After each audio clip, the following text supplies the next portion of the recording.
So, gagawa tayo ngayon ng LED bulb. So, pundido lang itong dalawang bulb na ito. So, yung mga mumurahing bulb lang ito. So, pwede naman tayong bumili, pero pag nagtitipid tayo, pwede natin gawin ito. So, mangangahoy lang tayo dito sa kabilang bulb. So, meron tayong pundido ito. Pundido yung isang LED bulb lang niya. So, tuturo ko kung paano ayusin ito. Paano pabuhayin itong isa. At mangangahoy tayo dito sa may kabilang LED bulb. So, ito may isang pundido siya. Tatanggalin lang natin ito.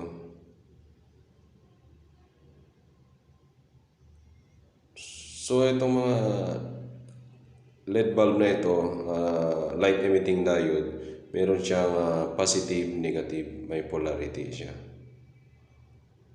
So pag nagkabaliktad yung pagkalagay nyo dyan, hindi yan iilaw lahat. So yan, tatanggalin lang natin itong sunog na bulb niya, LED bulb. Isa lang siya. So mabubuhay na ito pag napalitan natin ng okay na LED. So ayan, tanggalin lang natin yung sunog na LED. And then linisan natin yung pinanggalingan niya. So dapat yan hindi magkadikit, magkahiwalay dapat yung terminal na yan. So may space yung pagitan nila. Yan, linisan natin. So yan. Linisan lang natin mabuti para maganda yung pagkalagay ng LED na ilalagay natin. So nasunog yung bulb niya kaya yan maitim siya.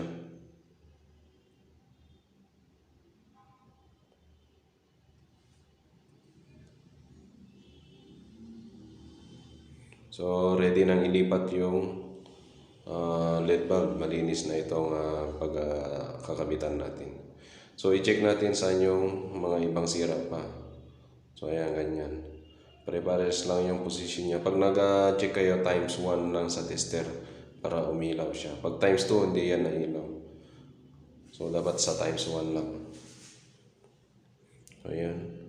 Wala na akong nakitang ibang sira. Yun lang, isa lang.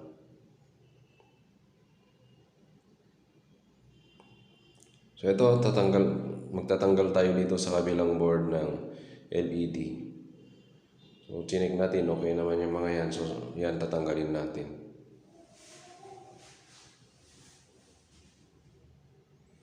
At ililipat natin doon sa kabilang board.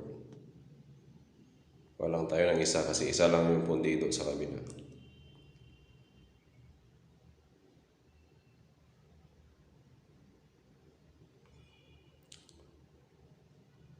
So ganito, i-check natin asaan yung positive, negative niya.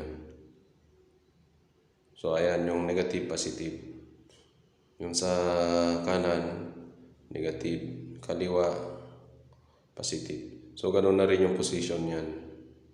Ano yung position sa kabila, yan din yung position niya. Pare-parehas sila. Continuous flow ng current, yung ganyan. Positive, negative, positive, negative.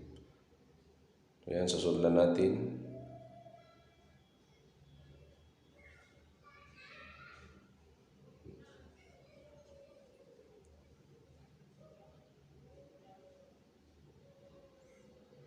Ayan, check ulit natin kung nakakabit na, okay na siya. So, okay na, pwede na itong gamitin. I-check na natin sa kuryente mismo. So ito yung pinalitan natin yung isa. Ayan, saksak na natin.